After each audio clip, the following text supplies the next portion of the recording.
দোয়া কবুলের গল্প। দীর্ঘ ৫ বছর থেকে একটা দোয়া করছিলাম। সেই দোয়াটা আল্লাহ তাআলা ৫ বছর পরে অনেক গুণ উত্তম করে দোয়াটা কবুল করেছেন। আজকের এই দোয়া কবুলের গল্পটি অনেক সুন্দর একটি দোয়া কবুলের গল্প। যিনি এই গল্পটি শেয়ার করছেন তিনি বলছেন, দীর্ঘ ৫ বছর থেকে তিনি একটি দোয়া করছিলেন। আল্লাহ তাআলা ৫ বছর পরে সেই দোয়াটাই অনেক উত্তমভাবে কবুল করেছেন। যেমনটা তিনি চেয়েছিলেন তার চাইতে অনেক অনেক উত্তম এবং অনেক বেশি করে তার দোয়াটা কবুল করেছেন। তো চলুন গল্পটি শুরু করা যাক।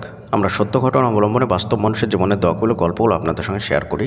আপনিও চাইলে আপনার বাস্তব জীবনের দোয়া কবুলের গল্পটি আমাদের সঙ্গে শেয়ার করতে পারেন। আমাদের চ্যানেলে প্রচার করা হবে। দোয়া কবুলের গল্প পাঠানোর জন্য আমাদের ইমেল আইডি ব্যবহার করবেন। আমাদের ইমেল আইডি হলো khalidhasan6695@gmail.com। এটা আমরা ডেসক্রিপশনেও লিখে দিচ্ছি। দোয়া কবুলের শুরুতে তিনি লিখেছেন, আলহামদুলিল্লাহ আলহামদুলিল্লাহ আলহামদুলিল্লাহ। আজকে আসর থেকে মাগরিবের সময়টুকু খুব করে একটা দোয়া করেছিলাম। মাগরিব পার হতে না হতেই অতি উত্তমভাবে দোয়াটা কবুল হয়েছে আলহামদুলিল্লাহ। আমি ঠিক যেমনভাবে দোয়া করেছিলাম তেমনটাই কবুল হয়েছে আলহামদুলিল্লাহ। এর আগে 2018 সালের কোনো এক জুম্মার দিন আসর থেকে মাগরিবের সময় একটা দোয়া করেছিলাম। সেই দোয়া 2024 সালের জানুয়ারিতে আকস্মিকভাবে বহুগুণ উত্তম হয়ে কবুল হয়েছে।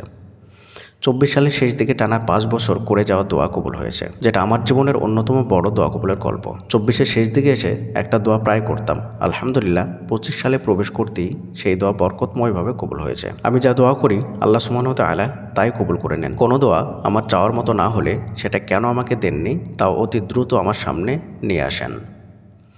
এক একজনের দোয়া করার টেকনিক এক এক রকম। আমি যেভাবে দোয়া করি সেটা শেয়ার করছি। 1 নাম্বার, আমি কখনোই দোয়া কবুল হওয়া না হওয়া নিয়ে দুশ্চিন্তা করি না। আমার নতুন করে কিছু পাওয়ার আকাঙ্ক্ষা নেই, হারানোর মতোও কিছু নেই। তাই আল্লাহর সাথে সম্পর্ক স্থাপন করাটাই আমার দোয়া করার মূল উদ্দেশ্য। আমার আম্মুকে আমি সারাদিন এটা সেটা বলি, জ্বালাতন করি, ভালোবাসা থেকে আম্মুর সাথে বকবক করি। কখনো আম্মু রেসপন্স করেন, আবার কখনো করেন না, তবুও আমি রাগ করি না। সেখানে আল্লাহ সুবহানাহু ওয়া তাআলা যদি আমার দোয়ার রেসপন্স না করেন, কেন আমি রাগ করব? অবশ্যই আল্লাহ সুবহানাহু ওয়া তাআলা বান্দারটাকে সাড়া দেন। আমি জাস্ট উদাহরণ দিয়ে এমন বললাম। 2 নাম্বার, অন্তরকে সবসময় পরিচ্ছন্ন রাখার চেষ্টা করি, হিংসাকে প্রশ্রয় দিই না। যে আমার চেয়ে এগিয়ে যায় তার জন্য আরও বেশি দোয়া করি, যে পিছিয়ে যায় তার জন্যও দোয়া করি। অন্তর পরিচ্ছন্ন থাকলে দোয়া দ্রুত কবুল হয়। সুবহানাল্লাহ, এই পয়েন্টটা কিন্তু অনেক গুরুত্বপূর্ণ। 3 নাম্বার, আমি যখন দোয়া করি তখন আমার রবকে কল্পনা করি, নিজেকে খুব অসহায় করে রাখি, ভয়ে তটস্থ হয়ে থাকি, আনন্দে উৎফুল্ল, অভাবে ভিখারি, বিনয়ে নুয়ে পড়া, সব ধরনের ফিলিংস নিজের মধ্যে আনার চেষ্টা করি। এক কথায় আমি নিজেকে দুনিয়া থেকে বিচ্ছিন্ন করার চেষ্টা করি। 4 নাম্বার, দোয়া করার আগে কিছুক্ষণ ইস্তেগফার করি, এতে মনটা নরম হয়। 5 নাম্বার, হাত তুলে যখন দোয়া করি তখন আল্লাহর প্রশংসা করি, সূরা ফাতিহার প্রথম 3 আয়াত পড়ি, তারপরে ইসমে আজম পড়ি।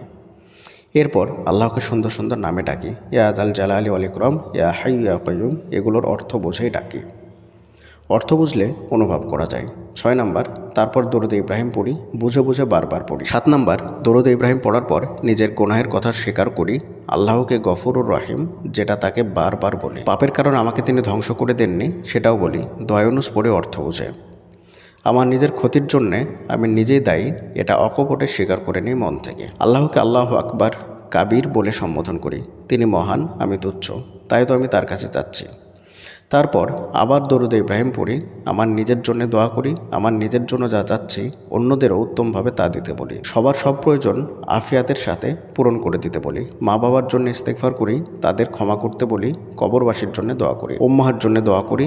এর ফাঁকে ফাঁকে বারবার দরুদে ইব্রাহিম পড়তে থাকি। আল্লাহর গুণবাচক নামগুলো দিয়ে ডাকি, যে চাওয়াগুলো গুরুত্বপূর্ণ সেগুলো বারবার বলি। কখনো কখনো হাত তুলতে তুলতে অনেক উপরে তুলে ফেলি। সুবহানাল্লাহ, দোয়া করার নিয়মের মধ্যে এটা কিন্তু একটা গুরুত্বপূর্ণ নিয়ম। উপরের দিকে হাত অনেক বেশি তুলে কাকুতি মিনতি করে চাওয়া। তো যাই হোক, তারপরে তিনি লিখছেন, যেন আমি ভিক্ষা করছি, যারা দোয়া চান তাদের নাম ধরেও দোয়া করি। ইয়া আল্লাহ, তুমি সূরা বাকারাতে বলেছ তুমি অতি নিকটে, তোমাকে ডাকলে তুমি সাড়া দাও। তুমি তো মহাসত্যবাদী, তুমি ছাড়া আমি কার কাছে চাইতে পারি? তুমি ছাড়া এই দুনিয়ায় আপন বলে আমার কেউ নেই। আমি অধমকে তুমি ফিরিয়ে দেও না। আমি নিশ্চিত তুমি আমার দোয়া অতি উত্তমভাবে কবুল করবা, কারণ তুমি আমাকে ভালোবাসো। তুমি সেই সুমহান সত্তা যার হাতে সকল ক্ষমতা। এভাবে দোয়া করতে থাকি। 1-2 বার দোয়া করে হতাশ হয়ে যাবেন না। আমার এমন দোয়াও আছে যা আমি বহু বছর ধরে করছি। আমি নিশ্চিত আমার রব আমার ডাক শুনতে পছন্দ করেন, তাই তিনি কিছু কিছু চাওয়া দিতে দেরি করেন। আমি তো আর নিজেকে আল্লাহর চাইতে বেশি ভালোবাসতে পারবো না। আমার চেয়ে আমার প্রয়োজনগুলো সম্পর্কে তিনি বেশি ওয়াকিফাল। আমার কাজ আল্লাহকে ডাকা, তার সাথে ভালো সম্পর্ক রাখা। বাকি যা কিছু পাচ্ছি সেটা বোনাস। এই বিশ্বাসগুলো নিজের মধ্যে রাখতে হবে আর আল্লাহর ফায়সালার প্রতি সর্বদা সন্তুষ্ট থাকতে হবে।